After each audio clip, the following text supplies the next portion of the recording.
So I don't think there's anybody on this call that I was telling this to earlier today, but I know today we're supposed to talk about defining our marketing list and our avatar and all that other fun stuff. But I do have something really cool to share with you. We signed an assignment this week.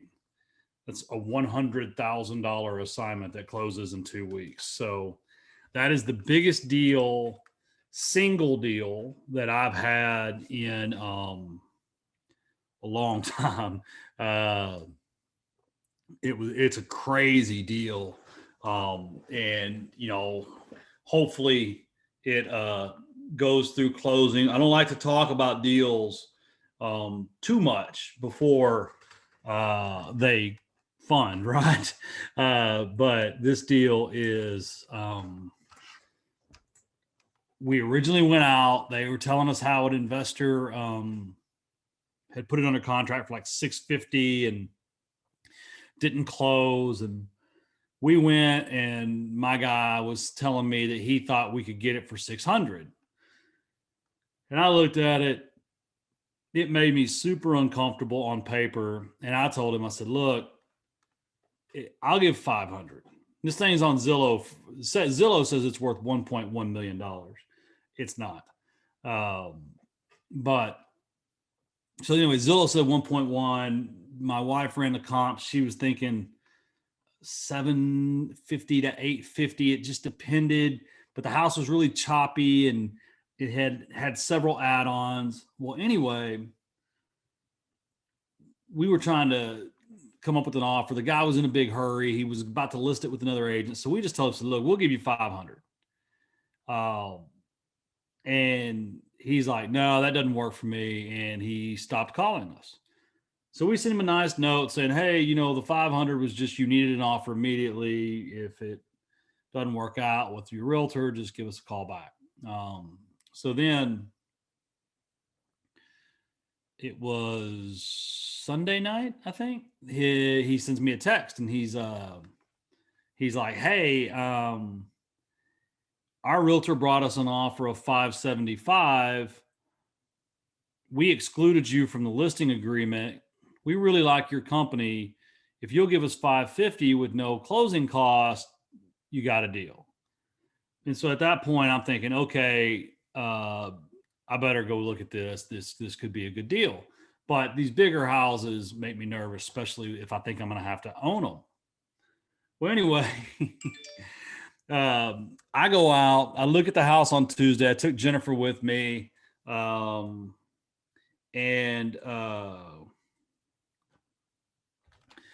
man, it was crazy. So that night, it was election night, right? And so obviously we got home and we were really focused on that. And the guy texts about 9:00. He's like, hey, can you do it? Let's do it. I'm ready to move to Colorado. I was like, no, I can't. I'm going to have to leave my offer where it is.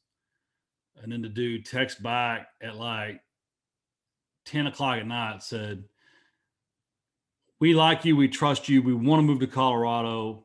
Send us a contract for $500,000. And I'm like, crap. And not like crap, like, man, crap, this is awesome. I'm like, crap, what am I going to do with this house? Because I don't like to rehab big deals like that. Like, I would rather do 4 deals for 150 than have 150 out of pocket than have 600,000 out of pocket on one house. But I already told the dude I would pay it. So I said, yeah, we'll write it up. Well, then I told him, I said, look, I'm a little concerned about the drainage and the foundation. And my plan would be to rip down some of the existing structures that we're adding on. I need a 7-day option.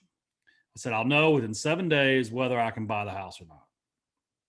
And anyway, Randy, the guy that works for me, he reminded me that we had talked to this buyer up in that area when we were first looking at it, trying to kind of pre-sell it. Something we do all the time. We don't really give the numbers. Well, anyway, the guy like knew the house. He's like, man, we already looked at that from the wholesaler that had it before. He goes, we'll give you $600,000.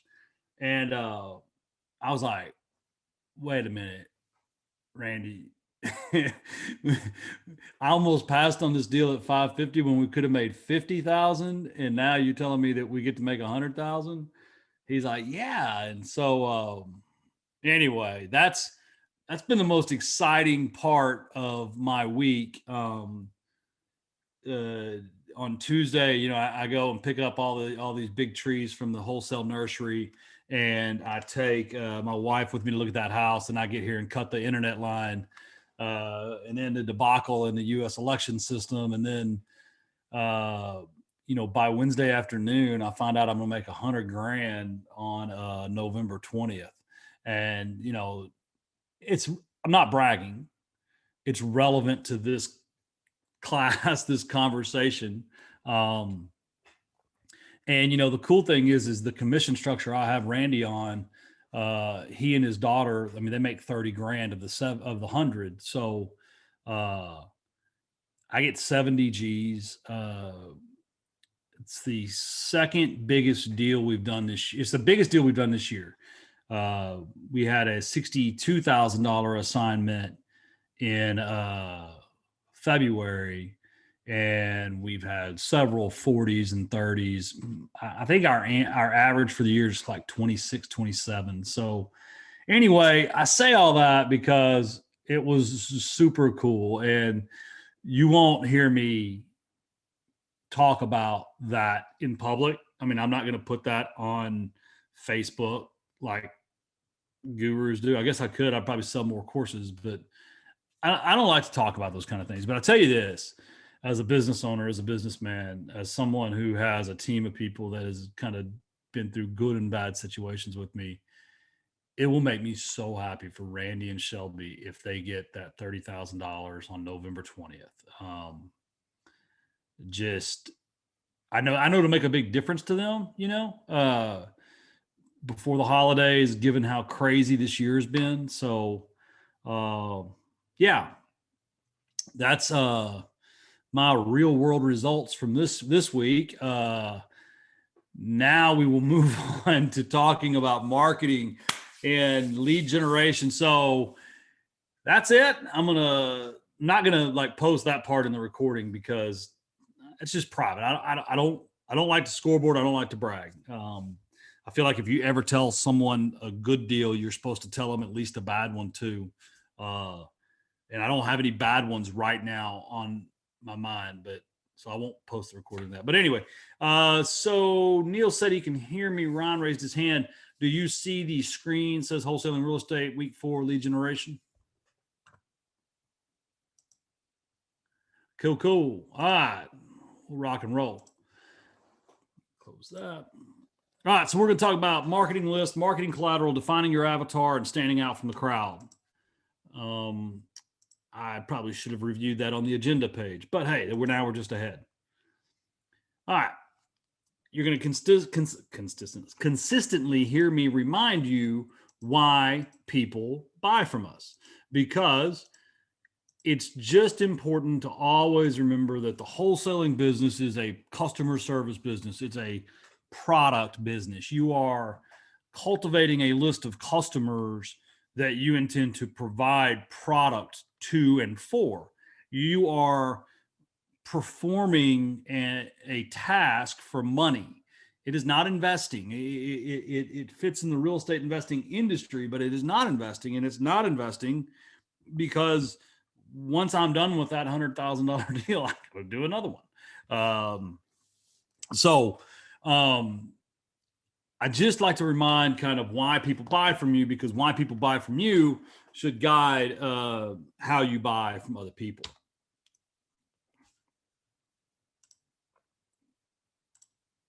There we go. So an avatar, I'm not talking about the Disney movie or whatever it was with all the blue people. An avatar is, make sure my microphone's near me while I talk to you. An avatar in marketing sense is defining your ideal customer. So in my case, I am as country as the day is long, right? I'm a U.S. Marine. I was a volunteer firefighter. I grew up in small town Forney. I do really well in the living room with old white people.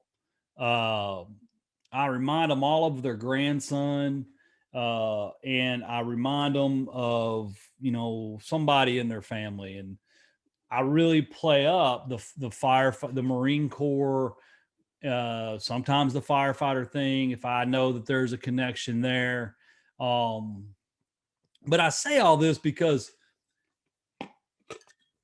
this is a sales business, right? I mean, you're going to go into someone's house and you're going to try to sell them something, and what you're selling them is them selling you their house. So what you have to know and understand is you've got to be able to get along with people, and you also have to understand where you do best at. You know, my little brother used to work for me, and we finally realized he did really well buying houses in the low end of the market, but he didn't do a very good job in the high end of the market. And my wife is a sociology major, and kind of what we figured out was Jamin felt like he was really helping the people in the poorer neighborhoods, but he wasn't that good with people that actually had other options. He like when he went into a neighborhood where he felt like he may be the only option for the person he was talking to, he kind of felt like he was helping them, and therefore it made him comfortable. Um, when he went into a more affluent neighborhood like this $500,000 purchase I was telling you about, the $1 million neighborhood, Preston Hollow, Jamin didn't feel comfortable. Jamin felt like those people were better than him. Um, and then I had some buyers that were the opposite. One guy, Tom, that worked for me for the longest time. I mean, he just couldn't convert anything that was like, excuse me, a rental property candidate. Um, but I mean, he could convert the Canyon Creek and Richardson to Plano houses. And the reason is that's where he felt comfortable. He felt comfortable being with someone of his level, because he was a college guy and all that, of his level of intelligence and financial literacy, to where he could really go through and explain the numbers, and all the details mattered. Um, so I'm not going to spend that much time on the avatar at the beginning, because it may not be something you can define now, but once you get inside a couple houses, once you get a couple deals under your belt, you always want to go back and think about, who do you want to try to target, because there are so many ways that you can target people now with marketing data. I mean, it's insane what they can do now. It used to just be an address, but now, I mean, you can search by the household income, their ethnicity, their religion, how many kids they got going to school. I mean, it's just insane all the ways that you can search. So think about it. And then also think about who else is in your company or your business or in your network that may be more effective in a certain area or class of real estate than you are. Um, it just is what it is. People do business with people they trust. People do business with people they like.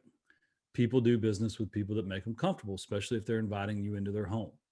And some of this is socioeconomic.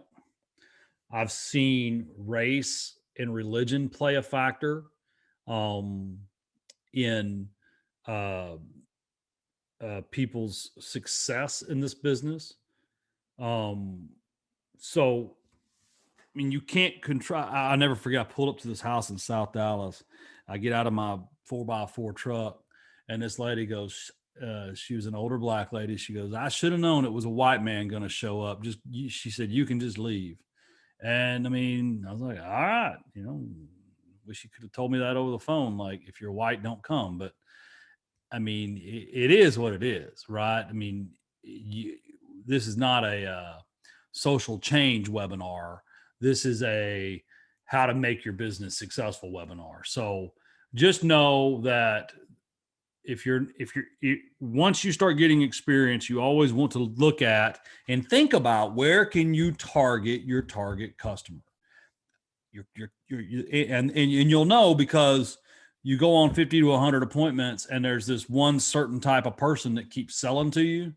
And the person that you feel like you really hit it off, the person you feel like everything goes smooth, and it could be, I'm telling you, it could be a type of home.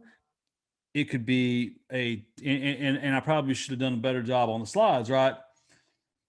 It could be a type of home. It could be a type of person. It could be an area of town. I do really well in Mesquite because all my family was from there. My grandfather was a real estate broker like 40 years ago. And when I'm sitting down with a 60-year-old old person, 60, 70-year-old person, they remember the Heritage name, right?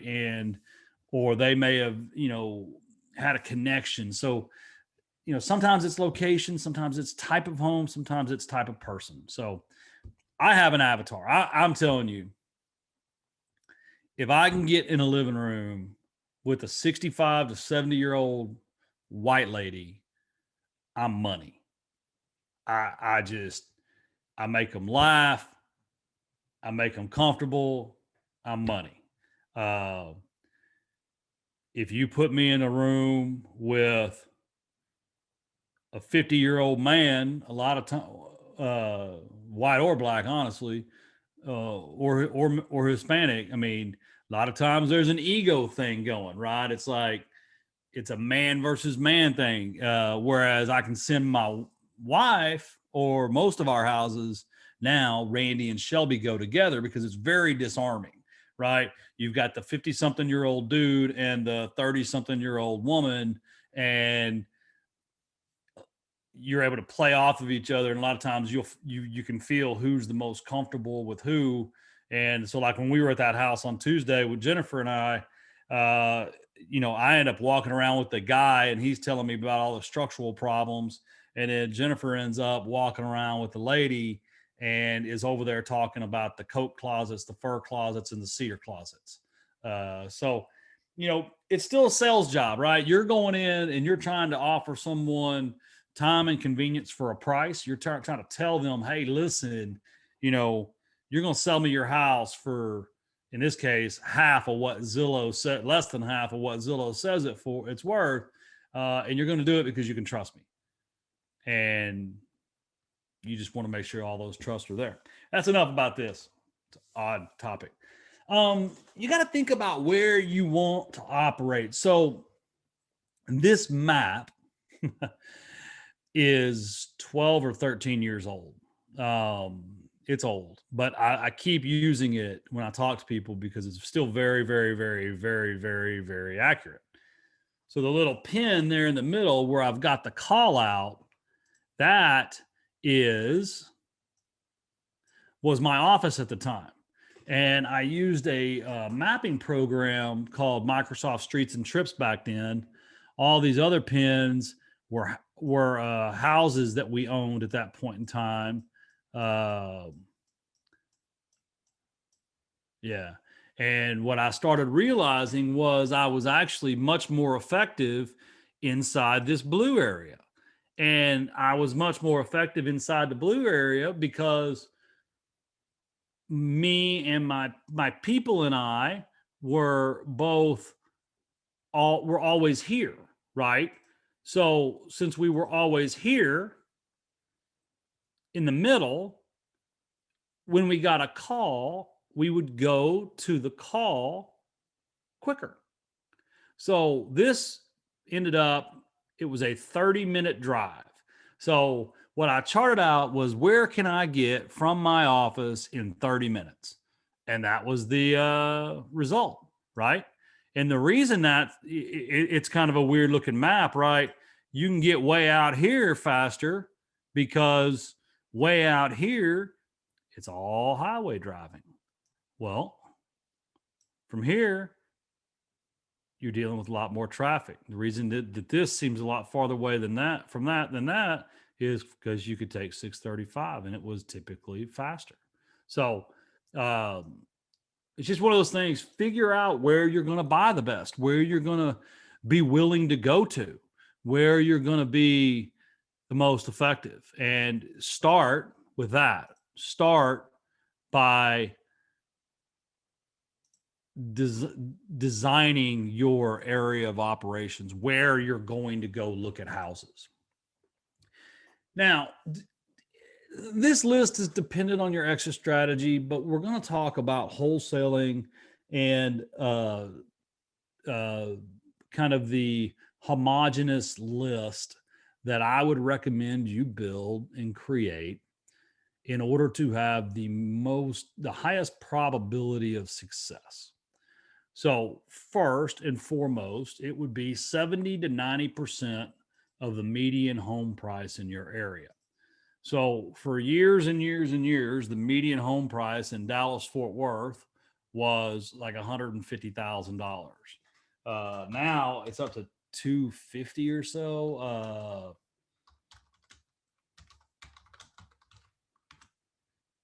Yeah, 247.5. I mean, and that was in 2019, right? So it's probably up higher than that now. So it's insane, right? I mean, in 10 years' time, the median home price has gone up almost 50%, more than 50%. So what I'm saying is if you were in Dallas County, you're going to target a home that is worth between 70 and 90% of that. And that's the sweet spot. That's the home that's going to have the most investors, right?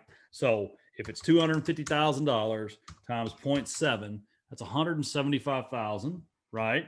$250,000 times 0.9, that's 225,000. So we basically want to target houses on a limited budget that are worth somewhere between 175 and 225. By doing that, we increase the likelihood that when we get a deal, there will be plenty of investors that are willing to buy the deal. Again, back to the big house that I had a lot of experience with this week. It made me nervous. I haven't looked at a house. I don't think I've looked at any of the houses we bought in the last 30 houses, because this may sound elitist or whatever, but $150,000 just isn't that much money. I mean, I know I can get my way out of that house. Writing a $500,000 contract still makes me nervous, right? Especially when I'm going to have to spend another $100,000 on it, right? So now I'm spending $600,000, and I mean, it may sound like, well, Tim, gosh, your low number was 750, but I'm thinking, okay, 750 times 0.9. That's how I get down to where, at 90%, that's kind of the, by the time you pay closing costs, commissions, carry costs, everything, that all, we're going to go over this later doing the numbers, but that's just kind of a quick way that I factor in purchase and sale closing cost and all the carry cost. So it's like, okay, take 10% off the top. And then, like I said, I was getting, Randy was telling me I was going to pay 600 and spend 80. So I'd lose $5,000 at that.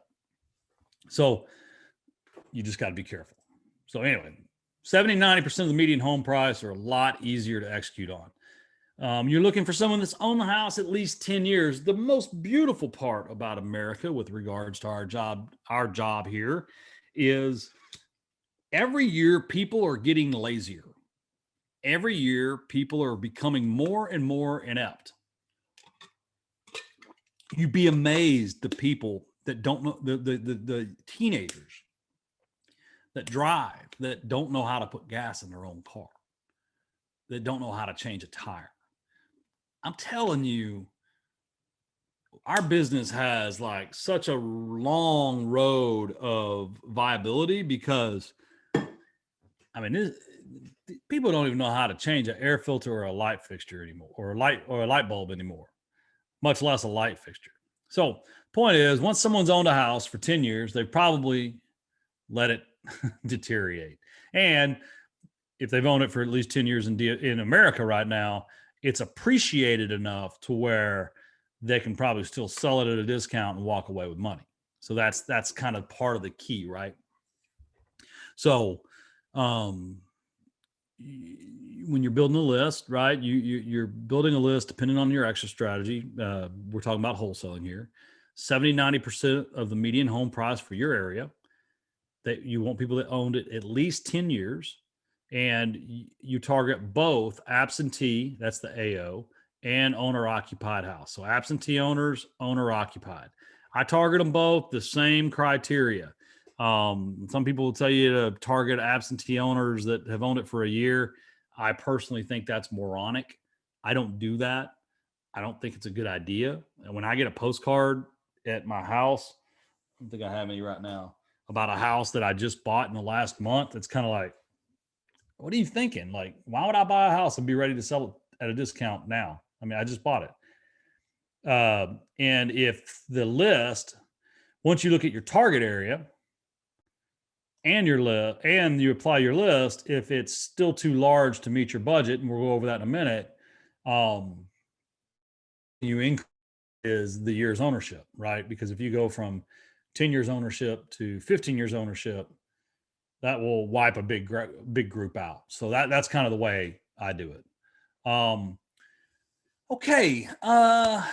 Some basic facts to this business.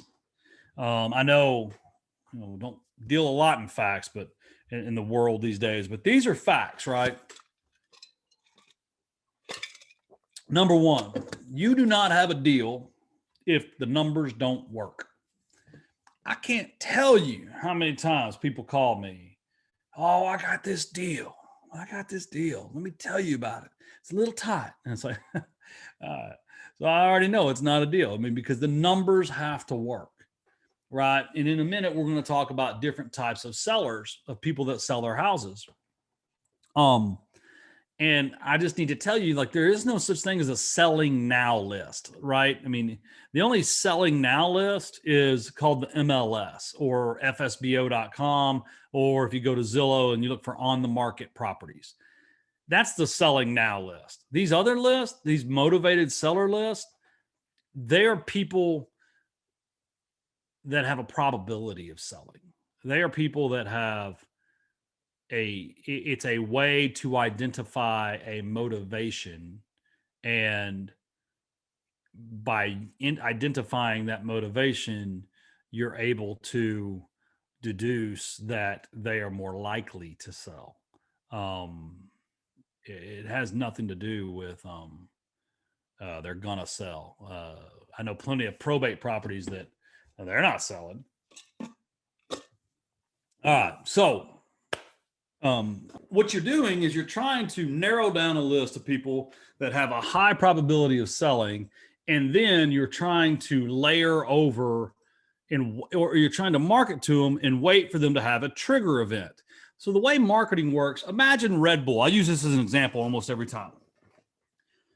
The first time you ever saw a Red Bull at a 7-Eleven, you probably didn't walk over and swipe one up, right? Most likely you saw it and didn't buy it. Most likely you saw an ad and didn't buy it. Most likely you saw it again on an end cap and didn't buy it. Most likely you saw an ad again and didn't buy it. But then for me, one day I'm walking to a 7-Eleven and I'm tired, and it's in the afternoon and it's hot, and I don't want a cup of coffee, but I've got to go coach my son's football game. And I'm in there to buy sunflower seeds. I'm thinking about grabbing a Dr. Pepper just so I can get some caffeine. And I look over and I see Red Bull, and I Red Bull gives you wings. So I reach over and grab one. And that's what I'm talking about, right? So that's a trigger event, right? So marketing, even in wholesaler marketing, you are just simply trying to get your message out there and wait for someone to have a need for your product, because you still have it's a service that you're offering. So what types of sellers do I target?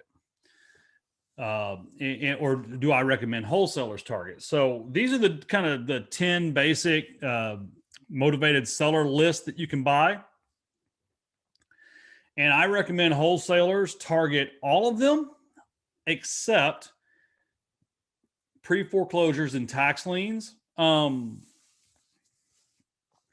Mainly because the pre-foreclosures and the tax liens have deadlines, right? They're about to be foreclosed on. Um, and you don't want to get in a position to where you're offering someone a way out without the ability to make sure they get their way out. Um, so if you have the resources and the ability to perform in a timely manner, then you can market to those. But please don't be one of the unethical people that would offer someone a limb of hope. And it happens all the time. It's just a pet peeve of mine. It's people make this industry look so bad, and this industry's done so much for me and my family, and I just wish they wouldn't. Um, don't tie up someone's house that you can't sell and end up sending them into foreclosure. It's just awful.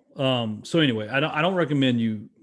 I'll I'll get on a soapbox because I see it all the time. People call me crying on Sunday before the auction, and they tell me about this investor that had it under contract for $300,000 and da da da da da da da da. And most of the time, I just have to tell you it's too late. It's just too late. I can't help you. We've tried. I've tried.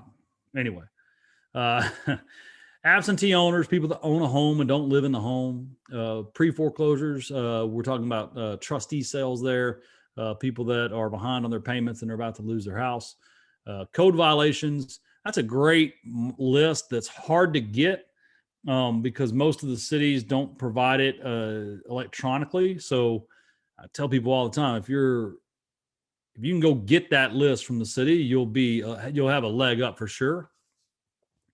Expired MLS listings. I mean, this is a very easy way to start cold calling because, I mean, let's face it, in today's seller's market, if a house is on the market and doesn't sell, there must be some real problems. Uh, Probate properties, someone that's died and has a house and they don't need a house anymore because they're not alive. Over 65 exemption, it just tells you someone may be nearing retirement and potentially needing to downsize or move into an assisted living. Long-term ownership, frankly, the average American owns their home or owns their home for 7 years. So in 7 years, the average American transacts with a real estate agent 2.3 times. So if someone's lived there for 20 years, the odds are continuing to stack up that they're going to be selling the home eventually, just a lot sooner than probably um, normally. 60, 90-day delinquent. This is a different lead list. This is like, I know List Source provides this. That just tells you people that are behind on their mortgage, but they haven't been put into the foreclosure process yet. So that's another good lead. Tax liens. What I mean by tax liens here, in some states, they're tax liens. In Texas, they're tax liens, but typically you can't really find them until they're posted for foreclosure. But that's the sheriff's sale, not the trustee sale. The sheriff's sale is when the county is foreclosing on the property taxes. The trustee sale is when it's a civil issue. When the trustee of the note and deed of trust is foreclosing on the property for the debt. And then post bankruptcy, that's a list you can get for people that have come out of bankruptcy. So when they were in bankruptcy, they couldn't sell their house, but now they've come out of bankruptcy, they can sell their house. Some of them are coming out of bankruptcy because they weren't able to complete bankruptcy for not doing it properly, and now they may have to sell their house. So that's 10 different types of motivated sellers you can look up, and I'm going to show you where to get them here in a minute. So let's talk about how to find these people, how to reach out to these people once you've built your list. And like I said, I'm going to give you the resources to build your list in a minute. Market research continually proves the obvious. A person needs to know you, your reputation, and your product or service before he or she is willing to make a purchase. Building visibility, familiarity, and a positive reputation takes time and a series of memorable contacts. How many contacts or touches it takes depends on many factors such as price, complexity of project, need versus want, your competition, etc. But the truth is the sales process is exactly that, a process. And too many people come into my world in this type of an arrangement and say, I have $5,000 to spend on marketing. Let's do it all at once. And then they're out of their $5,000 and they don't buy a house because they didn't trust the process. They tried to be smarter than the process. And then this business doesn't work. Tim Harridge is an idiot. We're going to talk a minute about setting your advertising budget, and slow and steady wins the race. But please just, if you need to print screen this, screenshot this, do it, because it's a process. There's no magic pill. I'm where I am now after 19 years of hard work. Different ways to advertise that I've done and that I still do. So billboards I've done through Homevestors. I don't recommend them because billboards require typically a 12-month commitment when you're little and you're committed to one location at one price with one exposure. So if it doesn't work or if it's not working, you may not be able to finish the contract. And most of them are, $2,000 to $3,000 a month. So it's a lot to kind of commit from day one. And that's the posters and the bulletins. Those are the really big ones. You can buy remnant space. That means leftover unsold inventory that doesn't come with a contract. That's a monthly expense. But in larger markets like Dallas, Fort Worth, those are going to be spoken for, or companies like Homevestors get the first shot at them and they take them all. I mean, we had billboards when I ran the Homevestors ad council that we were getting for $200 a month. So that's, it's out there. If you're in a smaller market, it's probably something you can do. Yeah, you can probably, because what happens is you pay a small rent, but you have to pay to have the material put up. So the risk is that they sell the space soon after and you lose your spot. But we had some remnants that we paid $240 for that we got to keep for a year because nobody rebought the space. So in smaller markets, I think that could still be a good strategy. Direct mail to absentee owners and owner occupied and high equity. That is my number one strategy. And I'm going to show you here in a minute. TV advertising. If you are loaded and have a long patience period, you can advertise on TV. Online, SEO and pay-per-click. So SEO, search engine optimization. Pay-per-click is search engine marketing. We're going to talk about both of those. I still do both of those. Yellow pages. Look, my demographic, the people that I buy from, still use the yellow pages, still use the newspaper. So I still advertise in the yellow pages in the newspaper. And then bandit signs. I think bandit signs are a joke. I think they're unethical. I think they litter neighborhoods. I think they make our industry look bad. And my mama and daddy taught me that anything you have to do at night and hope you don't get caught is probably not a good thing. And I'll just leave it at that. How many calls to expect? What do you think? It's a campaign, not an attack. What is a conversion rate? What is it really?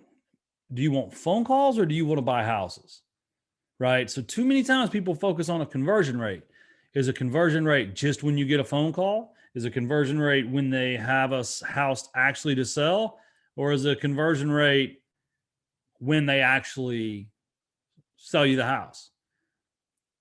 At the end of the day, for me, what I know is my average cost per acquisition as a 19-year seasoned company is $2,250 advertising.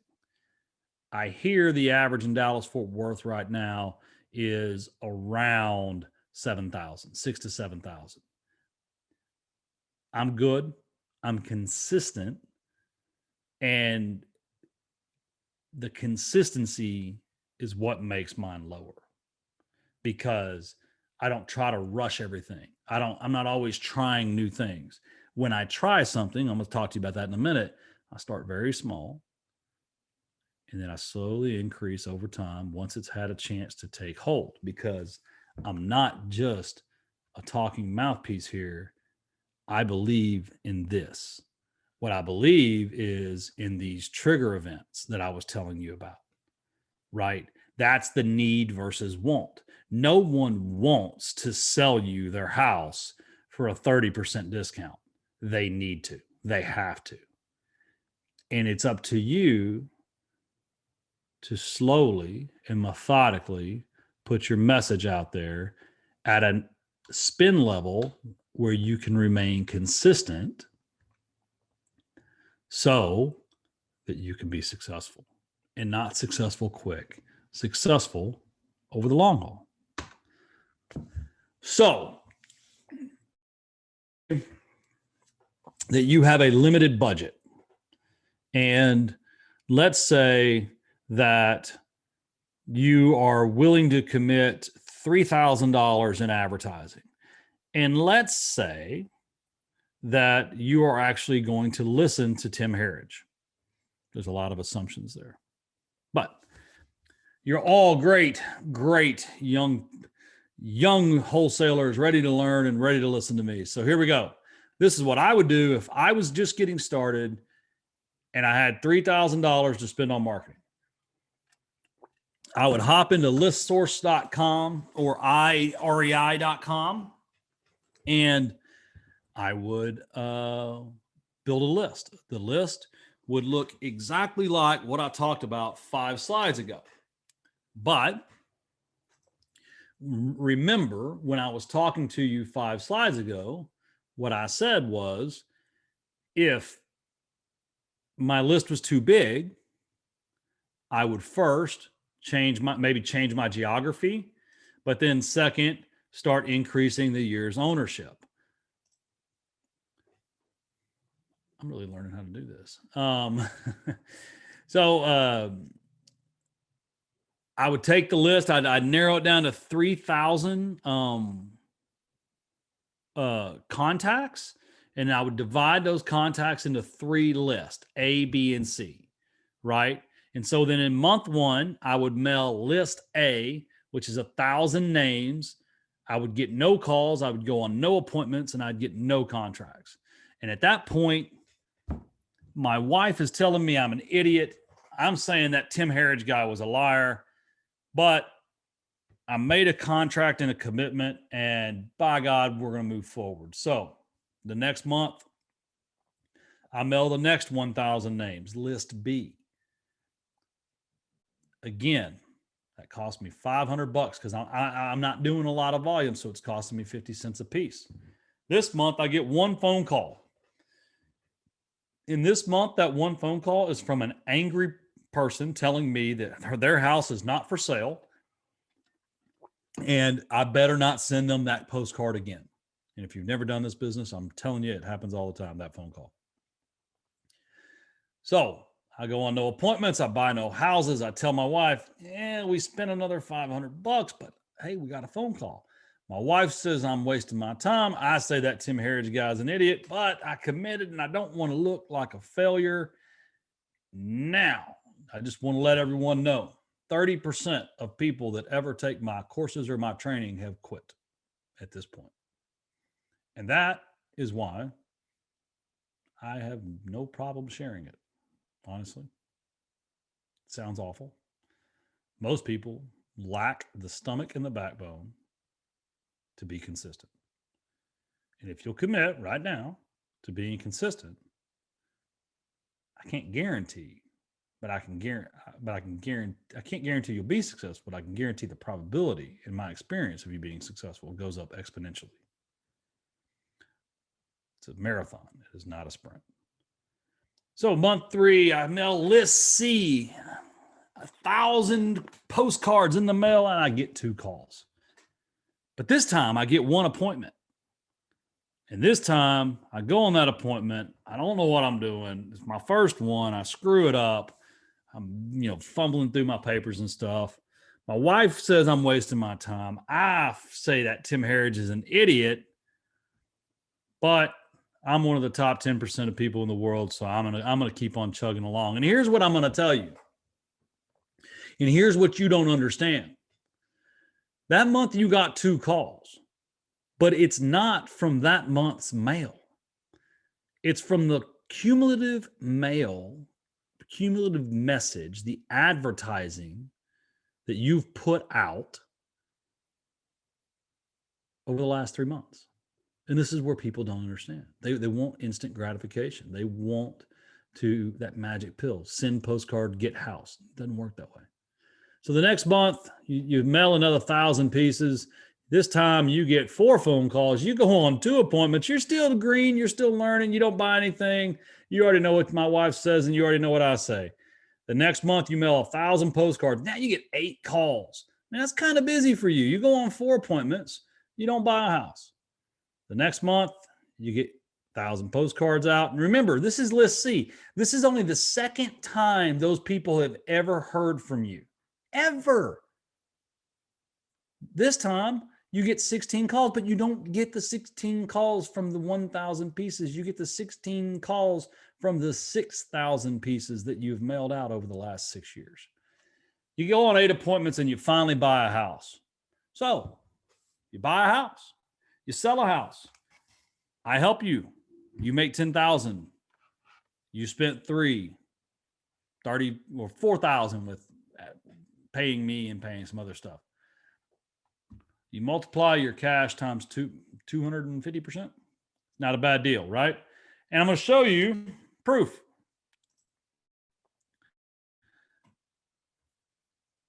When I hop over here, sometimes I come across a little blunt, folks. I apologize for it. It's just the way I am. I'm good at what I do, and I know I'm good at what I do. And if people would listen to me, they'd be more happy. So here's my call rail. I may have shown y'all the insides of this. I'll narrow it down here. So in the last 30 days,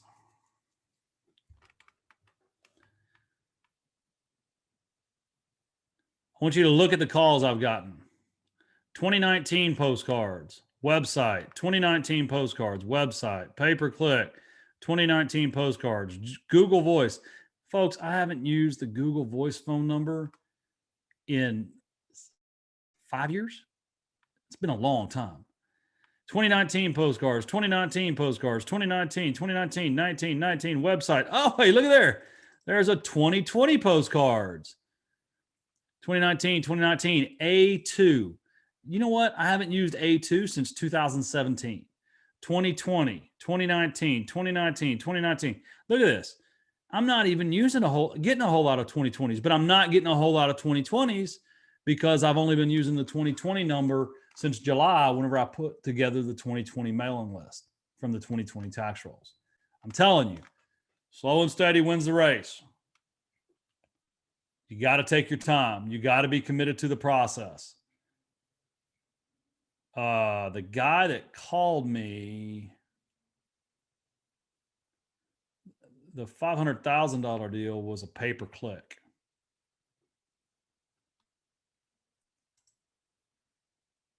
So yeah, look at this. I mean, the 2020 postcards in the last 30 days have gotten 5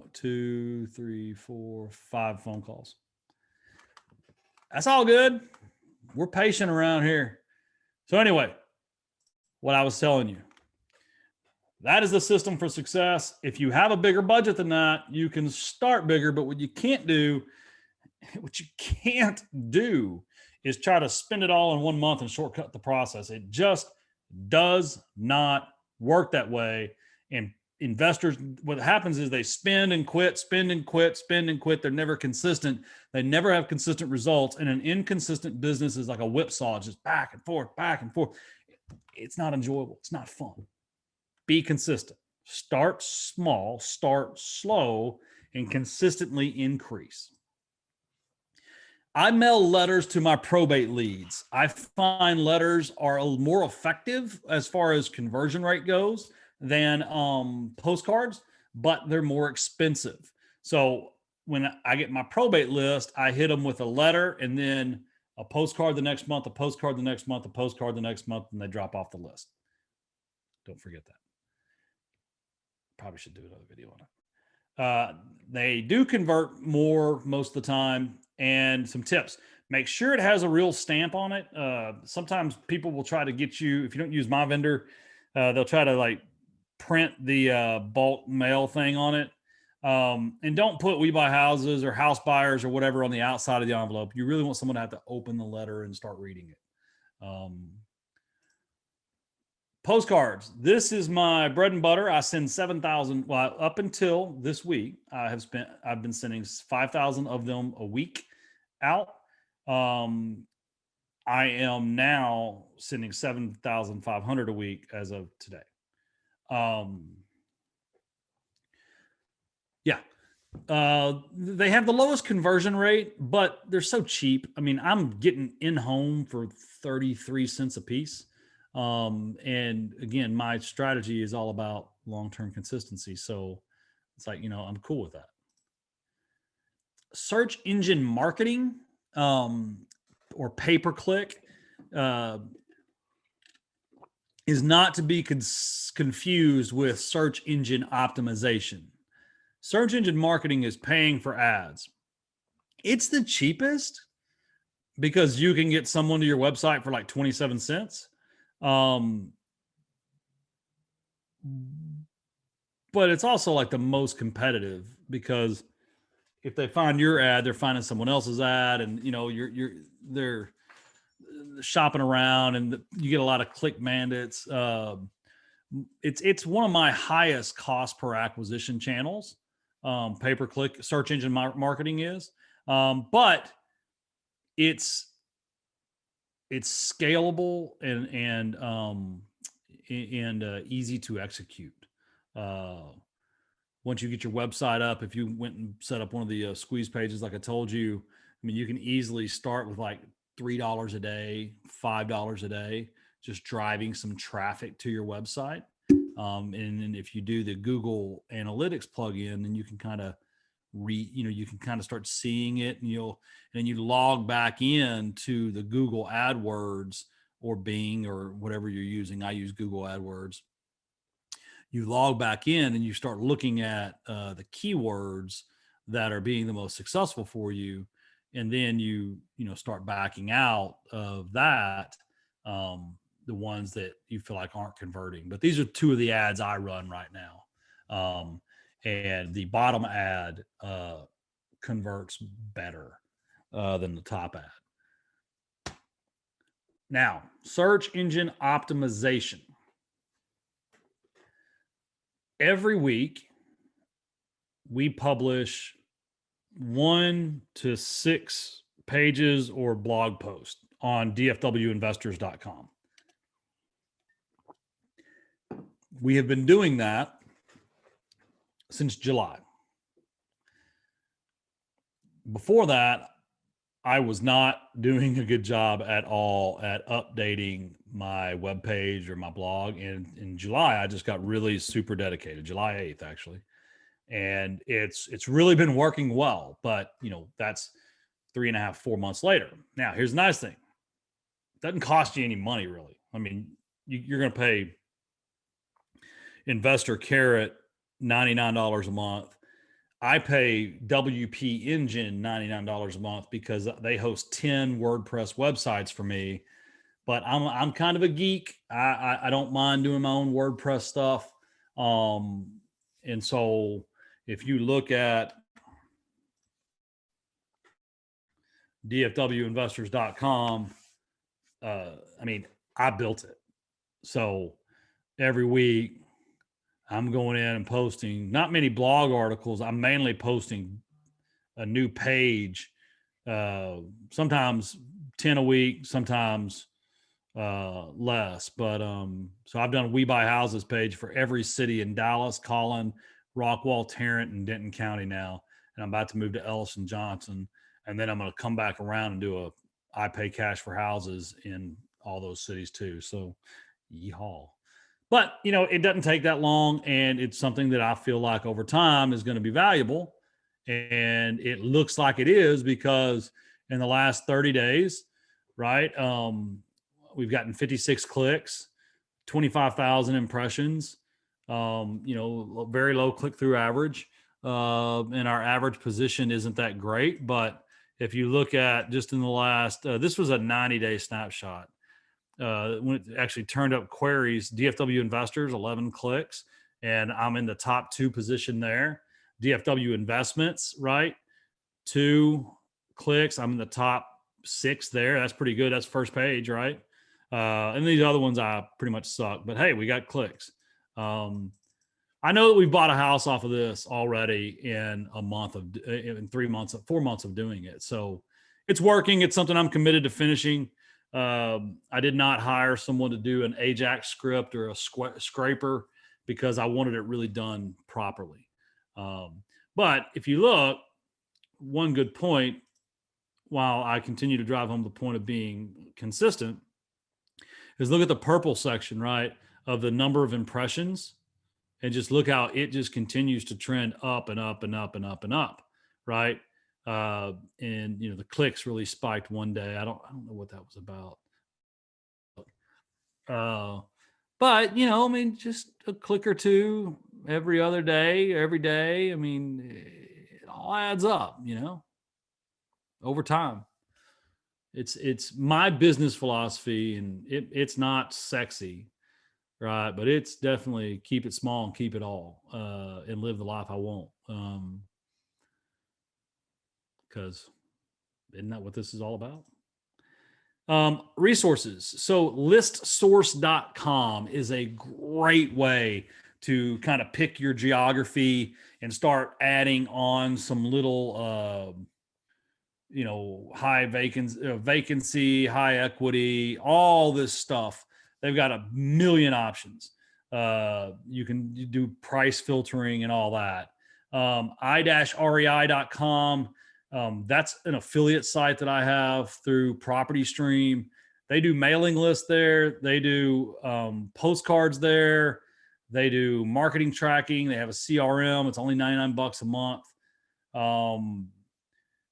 And then you can pay extra if you're doing like beyond the minimum. Central Appraisal District. So I, again, am a bit of a geek. So I actually go to the Dallas CAD website and download their full database every year once they've ratified and certified the tax rolls. And it's about 900,000 records. And I build a Microsoft Access database out of it. And I do my sorting and filtering inside there. Again, I'm a geek or I guess a data nerd. So that's the way I do it. And I did it for Rockwall County too, because that's where I live and we're trying to buy more out here.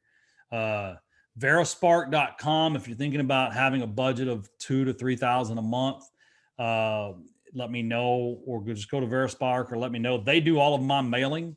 They don't provide my list because I just told you how I get my list, but they can provide you a list if you ask them for it. And then clicktomail.com.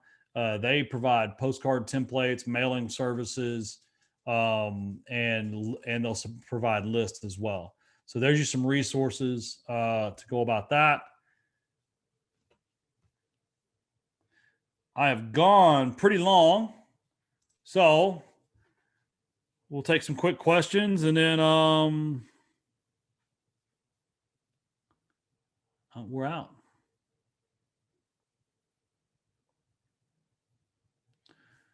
Questions.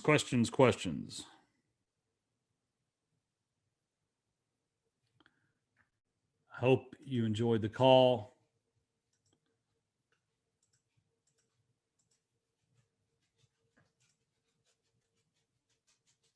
Oh, there we go. Good stuff, man. Thank you, sir.